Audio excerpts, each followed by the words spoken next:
KL-Aufzug. Bei Edeka in Dorsten. Wulfen, ja. Baujahr 2009, KL-Aufzug. Ein KL-Aufzug. Ist ein bisschen Graffiti. Der quietscht aber auch schon ein bisschen.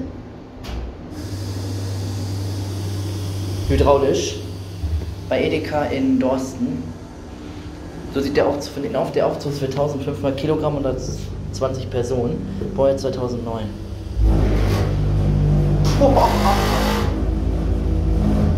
Da fahre ich nicht nochmal runter. Okay. Aussteigen oder wie? Ja, lass mal kurz aussteigen. Ja. Fährst du nochmal runter? Ja, ich fahre nochmal. Und nochmal hoch? Ja. Willst du mitfahren oder? Ich Angst. Willst du im Bett fahren oder? Ich Schweißausbrüche. Einmal runter, einmal hoch. Ja. Und dann ist Ende hier. Ja. Außer wir fahren die dann gleich nochmal runter. Weil der zu alt ist. Ja, Aldi ist so hier oben. Ja, der fahren wir gleich nochmal hoch. Und dann. Boah, der KL-Aufzug hier, der ist echt.